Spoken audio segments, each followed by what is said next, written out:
Can't even see the beautiful city behind me. That's crazy. Okay, you can see it when I stand up. There it is. Beautiful. We are live.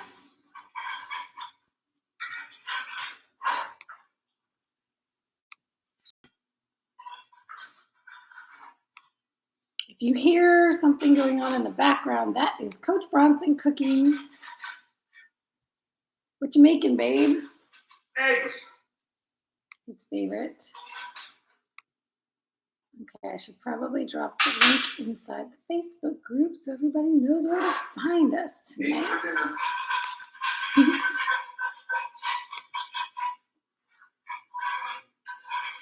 That's him scratching up the cast iron pan.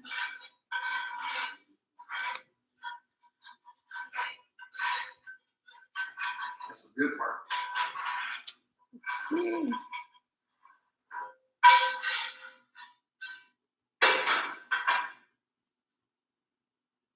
Okay. Oh, yay, we have people hopping on. I was like, let me make sure this is working. I hope they found us. Hello, hello. Do you want to come show your beautiful egg boobies? They're not. I just chopped them up. Oh, womp, womp, womp. This is crazy, this lighting. Now I want to switch it again because I feel like a ghost. I'm a ghost for Halloween. And no, he didn't make enough for everyone. Womp, womp, womp. It would take all the eggs in the world for him to make more for everyone because he eats so many himself. How many eggs are you having for dinner, Bronson? How many eggs are you having? 10? Wow. And I had 6 for lunch. For breakfast. Cray, cray. Okay, maybe if I sit back a little bit. There we go. I still look like Michael Jackson over here. But anyways, all right, I'm glad we have y'all. I'm glad y'all are finding me and you're hopping on. Yay. Let's see, can I still drop this link in the group just in case? Yes, I can share, copy. Drop a little something in here. We're live on YouTube. Boom.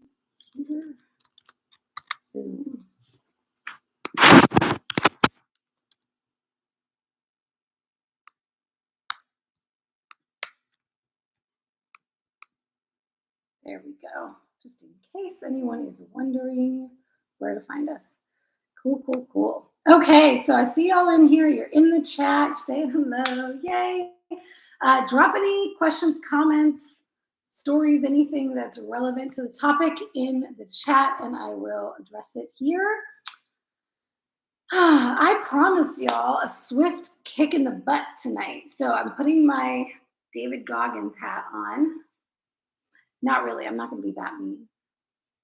I'm not going to yell. Although Bronson sometimes says that I yell on these because I get very passionate about the topic. So tonight we are talking about owning your shit. Okay, so I know this resonated with some of y'all. So what do I mean by that? Oh, let me split you off so I can get my notes over here.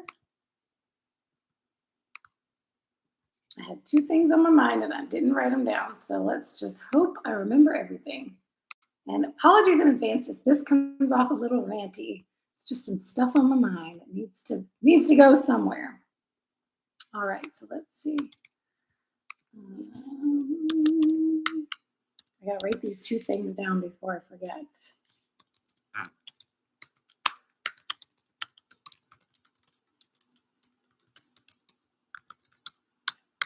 Okay, and of course, I've already forgotten the second one. Okay.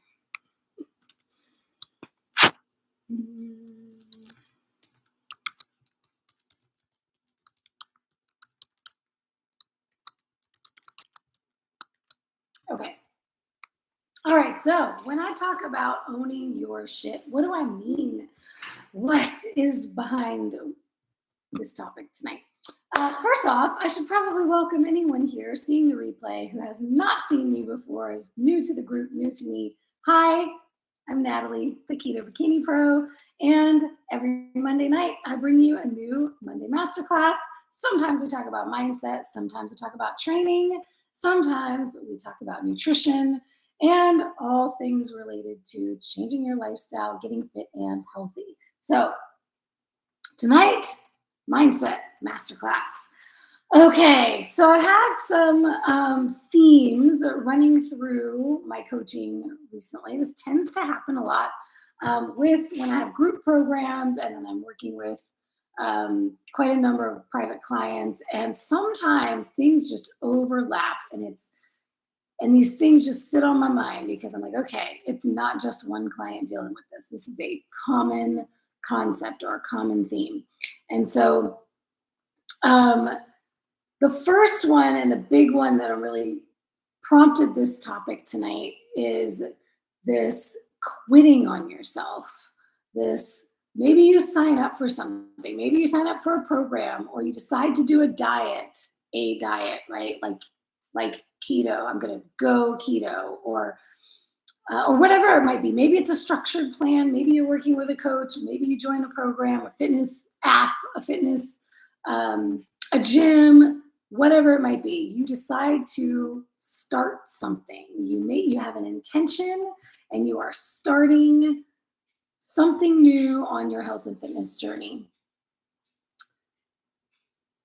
And then reality hits. A few weeks in, a few days in, sometimes it's literally like getting off a call, and then you sign up, you pay the money, and then you're like, oh shit, what did I just do? And this fear sets in, and this, what did I sign myself up for? I'm not going to be able to do this. All of this mental stuff starts to get in the way. Or maybe it's not that quick for you. Maybe you get into it, you start to do it, you start to make some progress, and then all of a sudden, and we've talked about these subjects before, but I'll keep talking about them because we need to. The self-sabotaging thoughts start to come up. Well, you can't keep this up. You're going to fail. Whatever it might be, it's this voice of sabotage in your mind starts to plant seeds in your head. And for some of you, it's not even that you can't do it. It's not even thoughts of self-doubt. It's thoughts of, this is too overwhelming. I can't do this. This is so overwhelming. Or even before you sign up for something, maybe you keep putting it off because you're saying, I don't know what to do, so I'm just not going to do anything.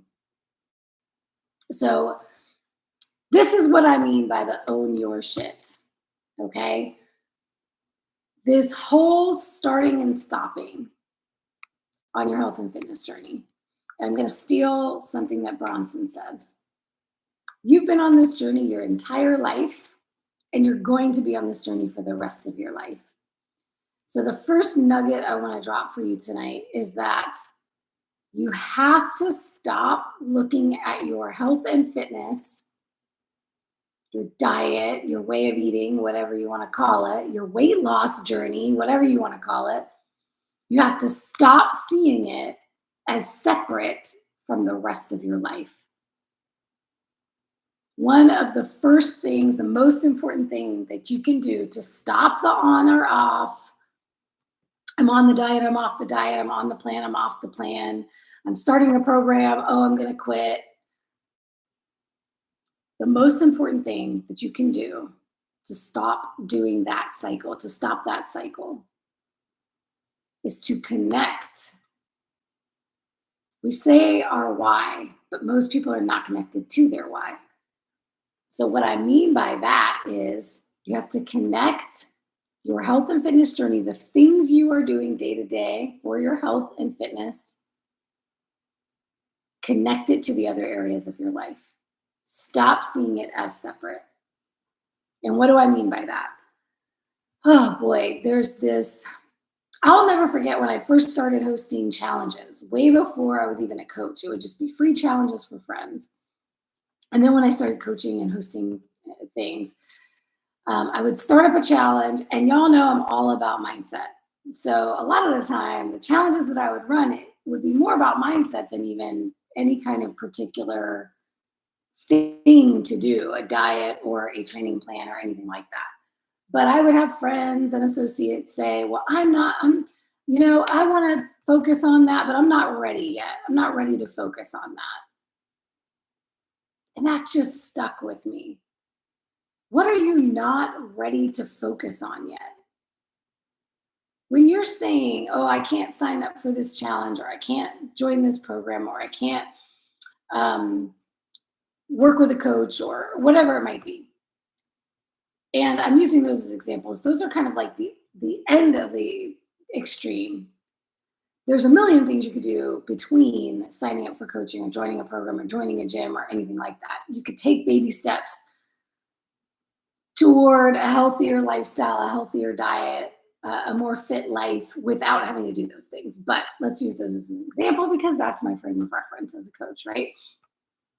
When people say, I'm not ready to focus on that right now, or I just can't focus on that right now, what you're saying is, my health is not worth focusing on.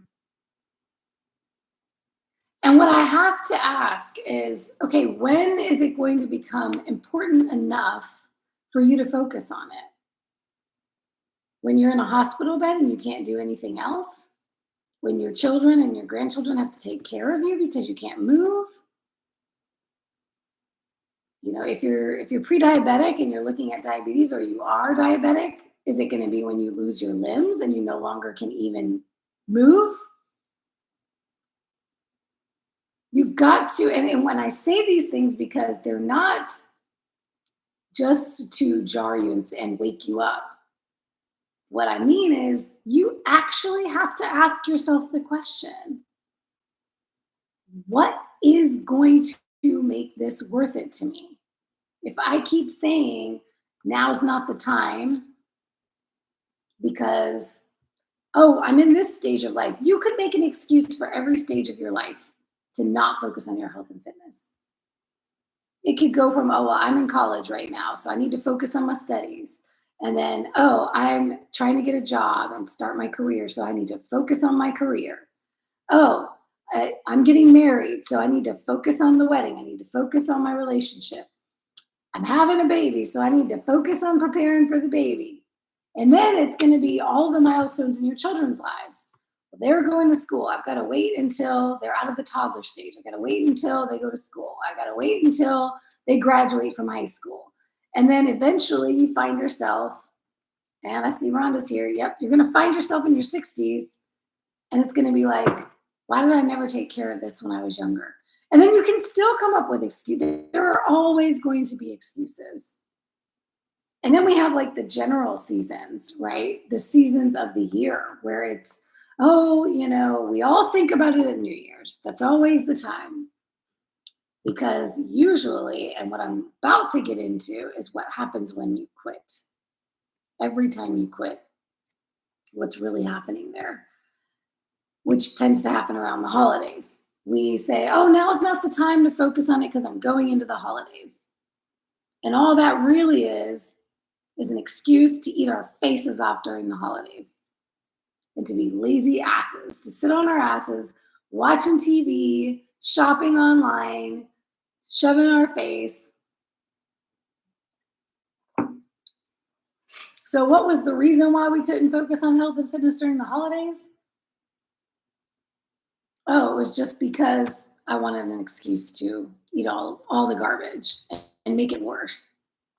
So ultimately what you're saying, when you say now is not the time, or I need to focus on other things, you're saying that your health and fitness are not important to you.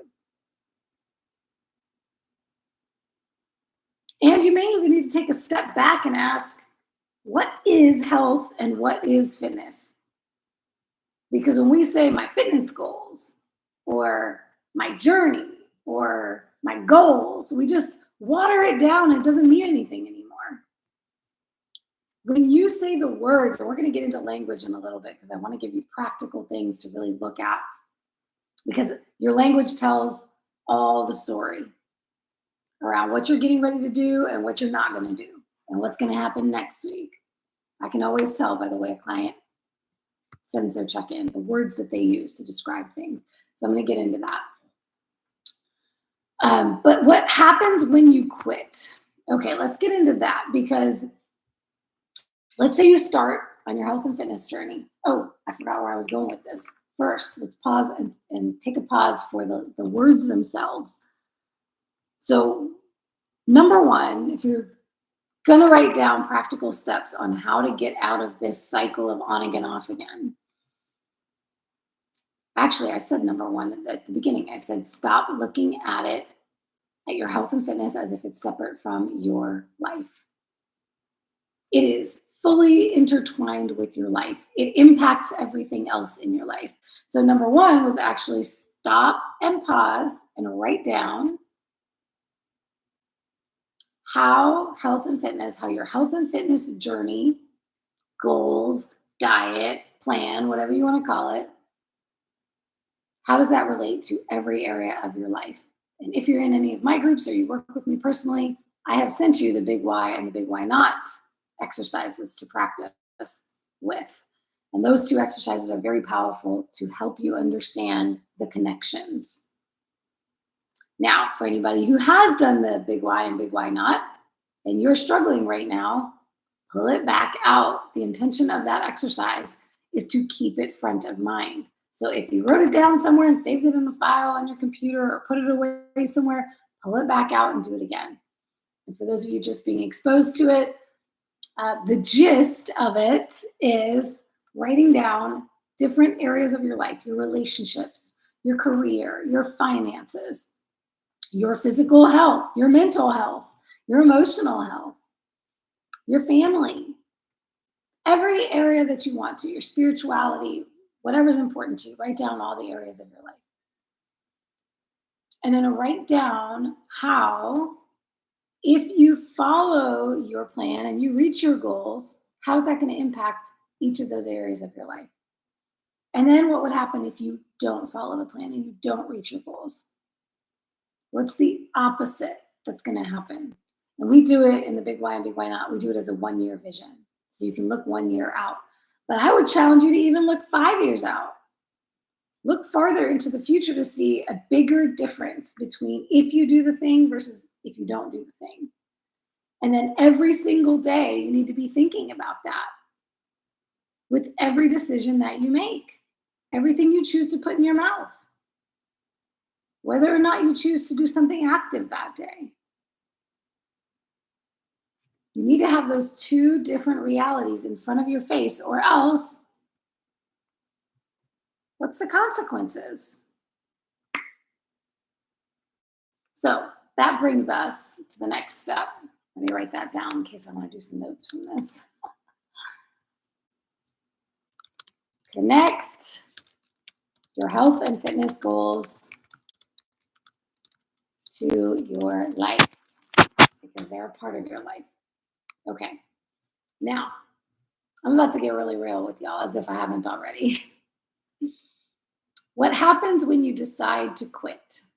And I'm calling it that for a reason, because I want it to have the gravity that it needs to have. When I say when you quit, what I mean is taking a break. I've heard this before from private clients in groups. There comes a time where it's like, you know what? All this is just too overwhelming. It's too much for me. I'm going to take a break. I think I need to take a break from coaching. I think I need to take a break from being a part of a program. I think I need to take a break from tracking macros. I think I need to take a break from following a structured training plan.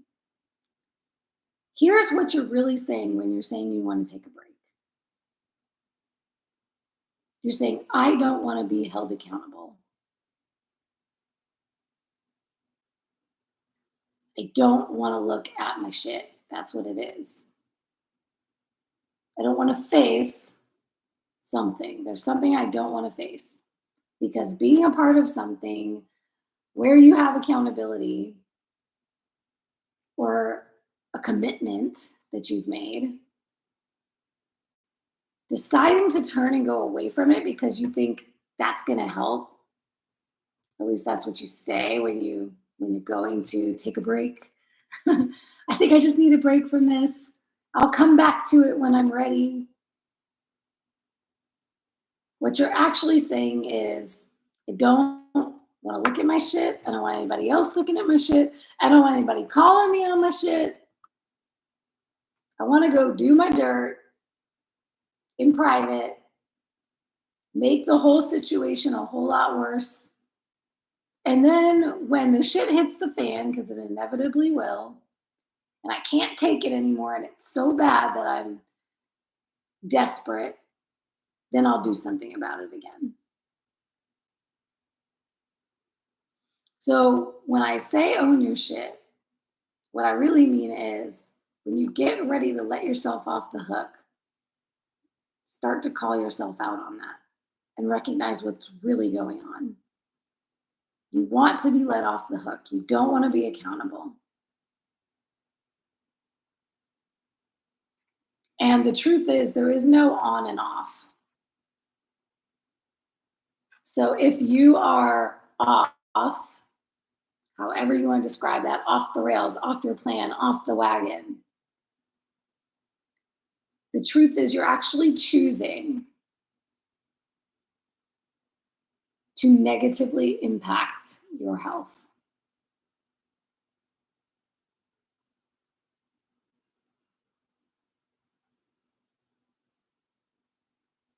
There's a statement I made in a story the other day on my social media, and a friend of mine said, "Oh my gosh," like it hit her like a ton of bricks.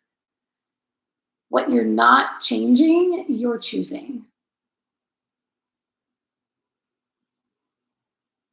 What you're not changing, you are choosing. Why is it that we only think of we're making a choice? We think we're making a choice when we decide to do things well, when we decide to do healthy things. We're choosing to do those things. But when we're off the wagon, we don't think we're choosing those things. We don't take ownership of that stuff. There is a really big influencer, Tom Bilyeu, if you've ever seen Impact Theory on YouTube, and Health Theory. He has a lot of big names on there where he interviews them. He's the owner of Quest Fitness, or the founder of Quest Fitness.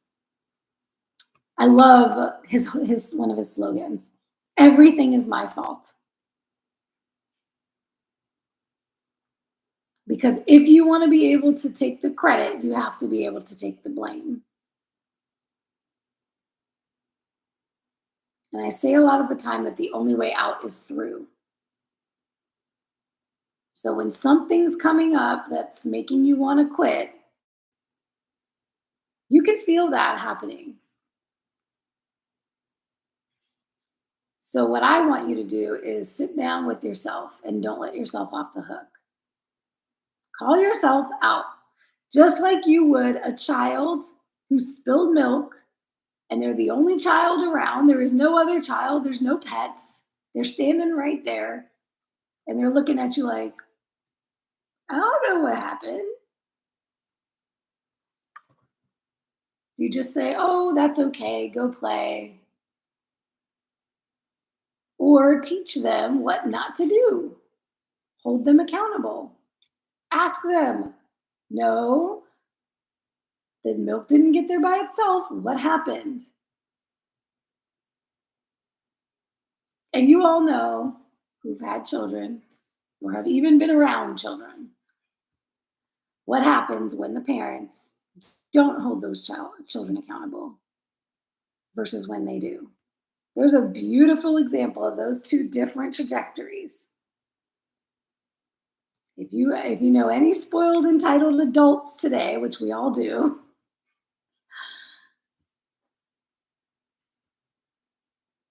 treat yourself like a child who needs to be taught to be held accountable. I like to say, don't ever let a thought you think go by unchecked. Because all of your success or all of your momentary failures, because they're always momentary, start and end in your mind.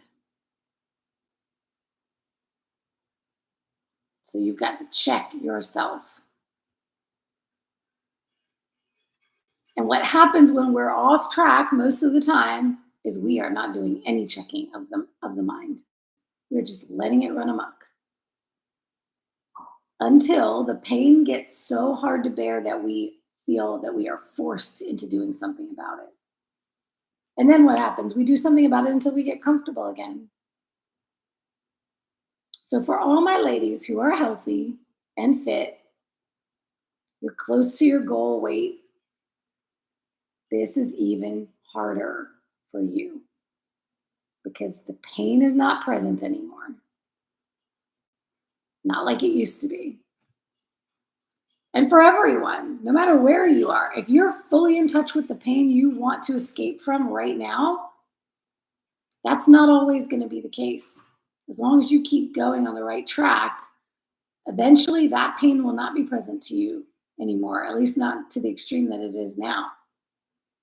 So start to reflect now on why you're going to keep choosing to live a healthy lifestyle when you can get away with it. Because I've been the athlete who let myself go in the off season and had a long climb back to the stage again multiple times. And now I have the blessing of being the athlete who's been on the other side of it. Learned how to have a successful lifestyle. Off season is life. I'm living in it right now. And the beauty on this side of it, it's amazing when I stopped focusing on this body goal. And then when I got to the body goal, all bets were off. And then I lost it. And then I had to get back on track to get back to the body goal. The body goal is not enough. So connect it to all those other areas and keep those things front of mind. How is this impacting everything else? And I can guarantee you, it's not the results that you want that's impacting your life. It's actually the pursuit of the results that develop who you are that impacts your life. It's the discipline. It's the follow through. It's the doing difficult things. It's the overcoming. It's the setting your life up differently. In the build, I saw a lot of people mentioning time management as a challenge this week. And so think about it like that. The habits that you're establishing by being on this journey, the habits, which are the things that lead to the results, those habits are the things that are benefiting every other area of your life because you become a person who, not just a person that looks like XYZ.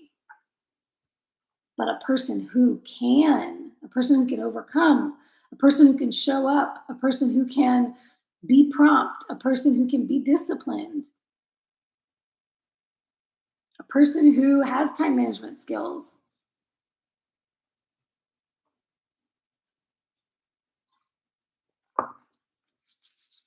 Okay, so that's a little bit about the quitting on yourself. The quitting on yourself is every time you want to take a step back because it feels too overwhelming or it feels too XYZ, you fill in the blank. Have a coming to Jesus with yourself. Sit down and ask yourself, and don't let yourself off the hook, just like a naughty child. What's coming up for me? What am I really afraid of? Why am I wanting to check out and not be looked at and not be seen and not have anybody call me out on my shit and not call myself out on my shit? Here's a question. Imagine if you treated everything else in your life how you treat your health and fitness journey. What would your life look like if you treated your spouse or partner the way that you treat your health and fitness journey? If you treated your kids the way you treat your health and fitness journey. If you treat your career the way you treat your health and fitness journey. On again, off again. I'll get to it when it's really important to me. Oh, it's just too overwhelming right now. I can't deal with it. I'll get back to it later. Right. Okay, kids, you know what? From age 2 to 5, you're just going to have to raise yourself. I'll get back to you when you're 5 years old. How would that look? How would things end up? Part of the problem is the way you're identifying what your health and fitness journey is. There's this very prevalent way of looking at improving your health and fitness as a diet, a workout program, a challenge. And we look at it as this finite thing with a timeline. A 90-day this, a 30-day that, a 21-day that. Or a thing that we need to fit, like I'm doing the keto diet.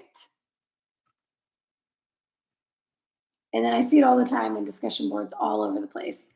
I did keto and it worked for me. And then I fell off and now I'm back to doing keto. I'm starting over. This concept in your mind, you're making this thing out to be this big thing you have to succeed at or do everything a certain way. And it's getting into the topic I've talked about many times, the black and white thinking, the all or nothing thinking. Oh no, I ate an apple, now I'm not keto anymore. And then for months, you eat junk when did it ever really have to be keto in the first place? What if you just said, I ate an apple today? Okay. So what? And then move on. It wasn't chips. It wasn't pizza. It wasn't ice cream.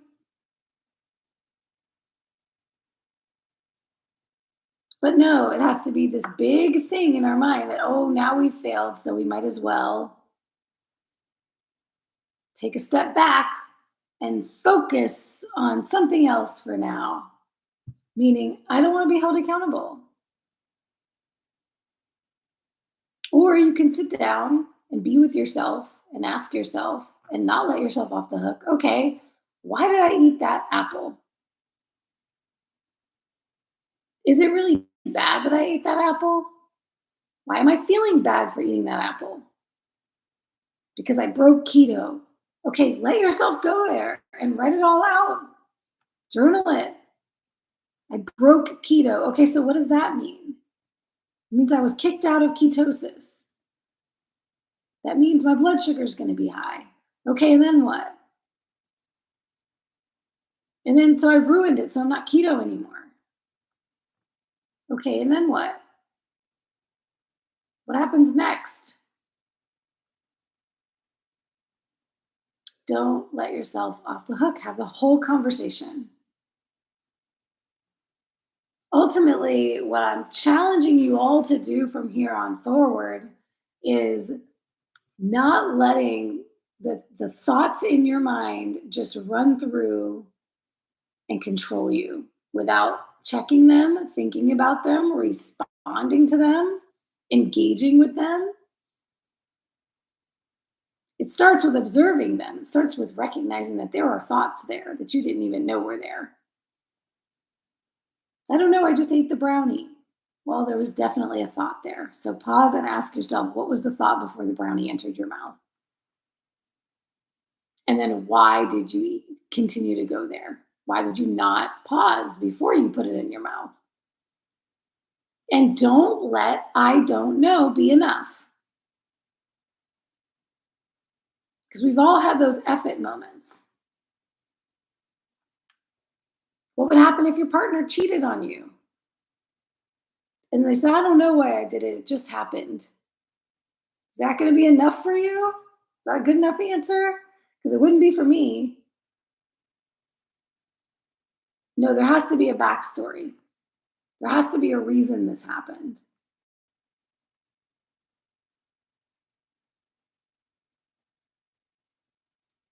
Okay.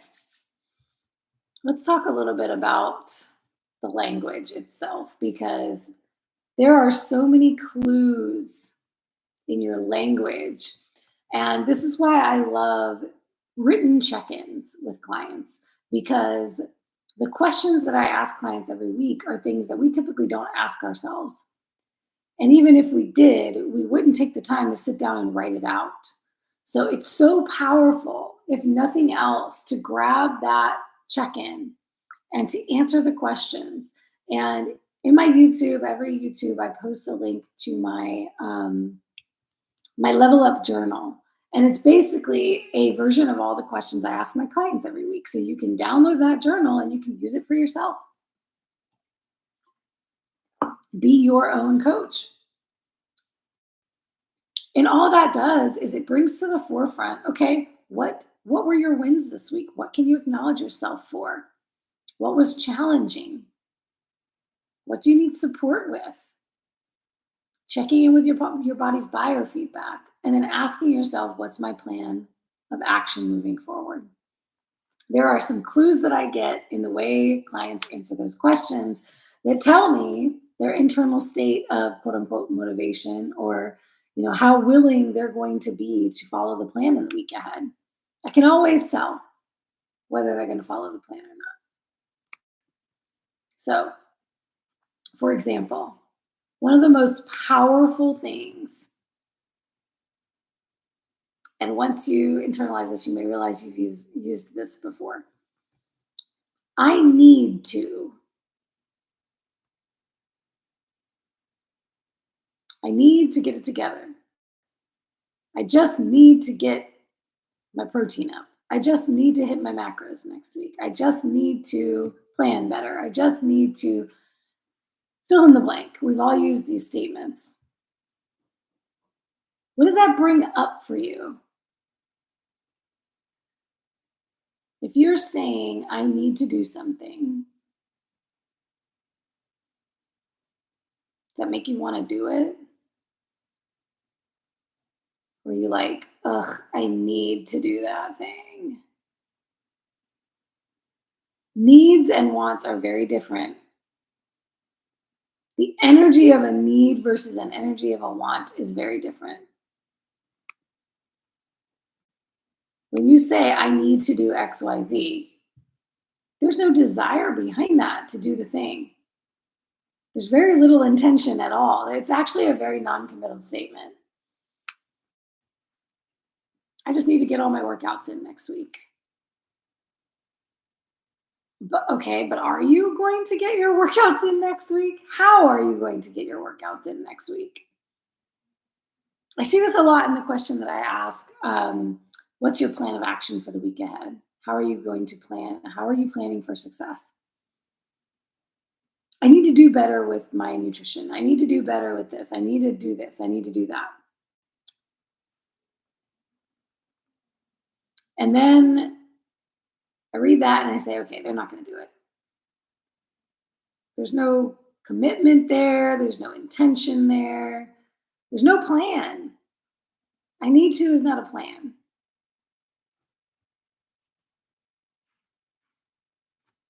So a couple of things here. First, with the I need to do. Anything that you would find yourself saying, I need to do X, Y, Z, write it all down. Because your mind is seeing that as a chore, an expectation, an obligation, a requirement. They feel like work. They don't feel fun. So change those statements to, I want to XYZ, and I'm going to XYZ, and read those out loud and see how it feels in your body. Ask yourself, how does it feel to say that? What am I feeling inside when I say that? I need to get all 4 of my workouts in this week. I want to get all 4 of my workouts in this week. I'm going to get all 4 of my workouts in this week. And yes, Mary said my favorite words, I get to. In case y'all didn't know, that's how I write my to-do list. It's not a to-do list, it's a get to do. Get to-dos every week. Oh, and look at that. I did that one. I get to schedule and post my Monday masterclass. Done. I love checking things off. So yeah, try writing out, instead of I need to, try writing out I want to, I will, I get to. Ooh, Blaze is coming in strong. I can, I will, and I am. I like I can. That's very empowering. I can get all 4 of my workouts in this week. I will. That's beautiful.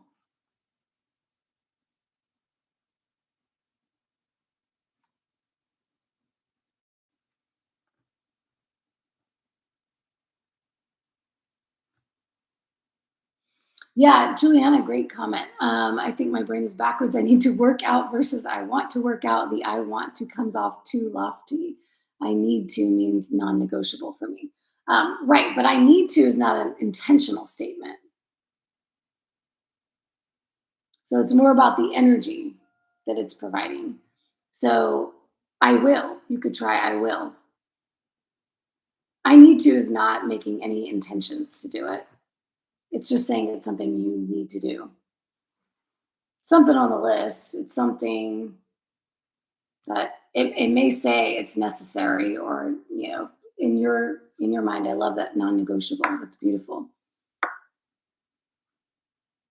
But I like something more definitive, because when you're talking about a plan of action, in particular, in this case, the plan of action, what are you going to do? And particularly when we're talking about changing something that we didn't do last week.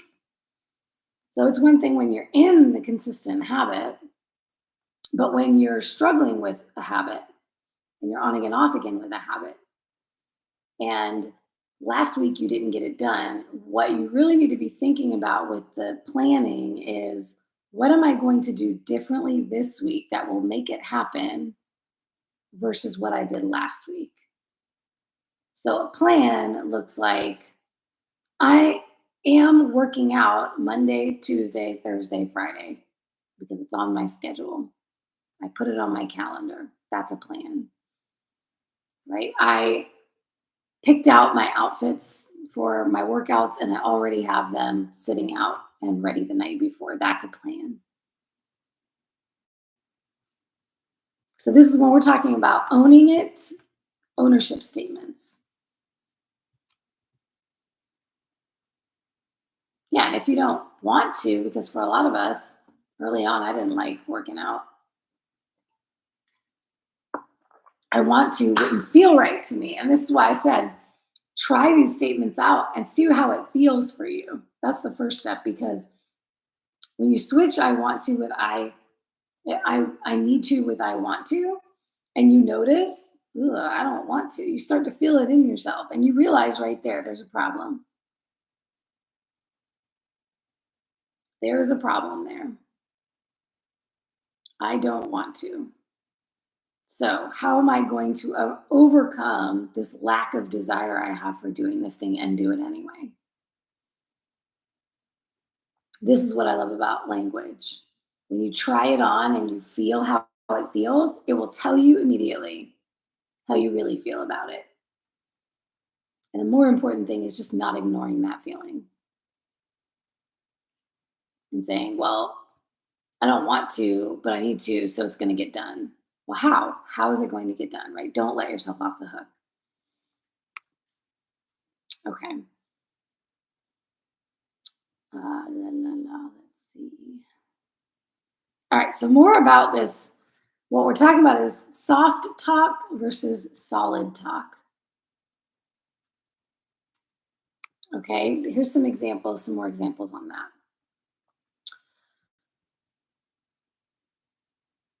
La, la, la. Oh no, I didn't write notes.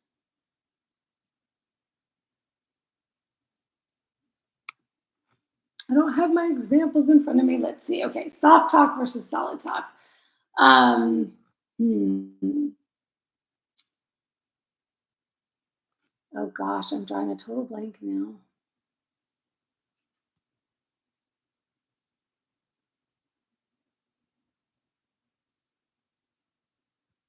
So we'll move on. But I have a resource for you guys, so I will find it. There is a gentleman. Oh my goodness, it's been so many years, I forgot his name. English, something English. Anyway, I'm sure I have him in my email somewhere. He has a whole course just on soft talk and solid talk language and how powerful your words are and changing the way you say things, changing your intentions, recognizing your intentions, and understanding and recognizing and understanding what's really going on internally when you use the words that you use. So I'll find that for you guys so I can share it. And when I do, I'll drop that link. Hopefully he still has the course. I'll drop the link in the description.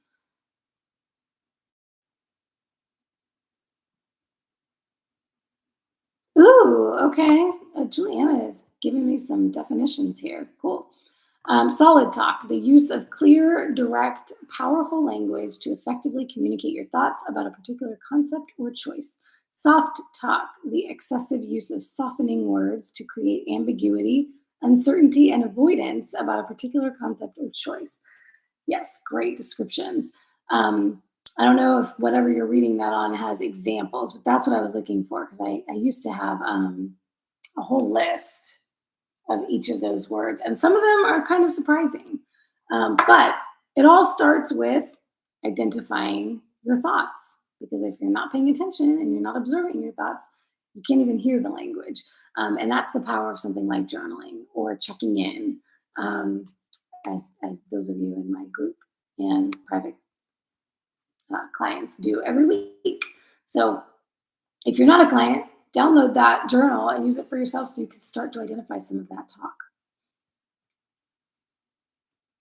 All right. I talked a little bit about running away from accountability, that quitting on yourself. So ultimately what that is, I talked about resistance on a previous masterclass. There's a resistance that's coming up to whatever the change is that's necessary. You're feeling uncomfortable, you may be feeling scared. So all of a sudden we want to run away in the other direction. But it's necessary to feel the pain of remaining the same, or we won't be motivated to change. So if we want to change anything in our life, we have to be prepared for discomfort. And I think a lot of the time that's what happens when we sign up for a program or we start working with someone or we put money down on something. We're all motivated. We're like, okay, I'm going to do this thing. And then as soon as the new car smell wears off, I didn't get that. Could you try again? she keeps thinking I'm talking to her. When the new car smell wears off and we're left with the, oh my God, now it's going to take work. Now I got to show up and do this day in, day out. We realize, oh, what I actually paid for was accountability. And now I'm scared because now I got to look at it. So to own your shit, you have to look at your shit. And that is uncomfortable.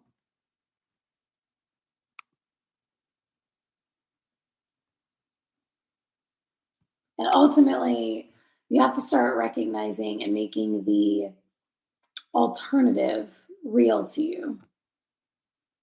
Because the truth is, the longer and longer you put it off when it comes to your health and fitness, the worse it's going to get, the worse situation you're putting yourself in. You're not staying stagnant, you're actually going backwards.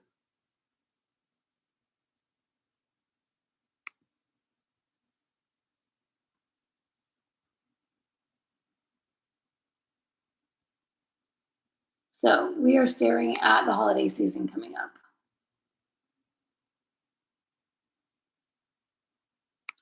I challenge you to rethink what you consider a diet, your health and fitness journey.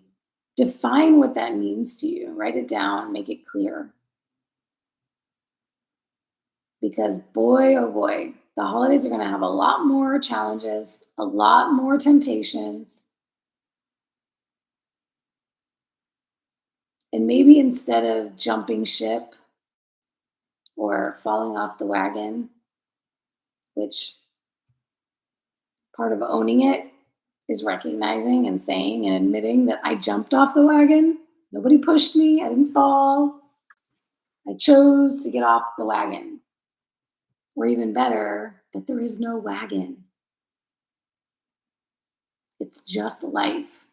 And your daily consequences, your daily choices have consequences.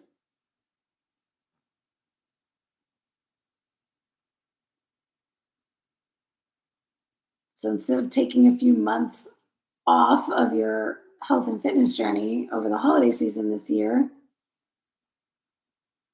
how about showing up with yourself day after day,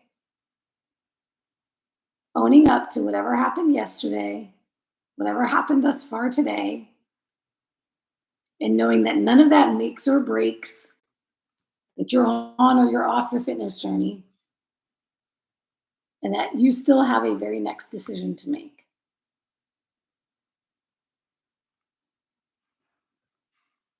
And a decision 1 minute ago doesn't have to affect a decision 1 minute in the future.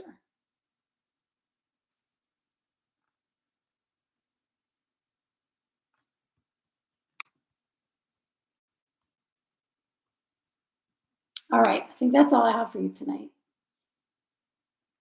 So play around with observing your thoughts, checking out that language.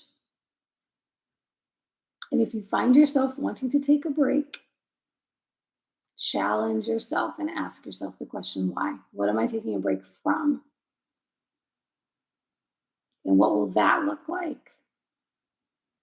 And then how much harder is it going to be to get back to where I am right now? Or could I go another way? What's the next step I could take? And ultimately, you are worth fighting for. I think a lot of the time that desire to take a break is because we feel exhausted. But you are worth fighting for. So keep fighting. I think we have an army crawler on the floor here. You want to say anything at the very end, babe? Do you have any thoughts? No? You're worth fighting for. All right, y'all. Until next Monday, excuse me. I will see you next week.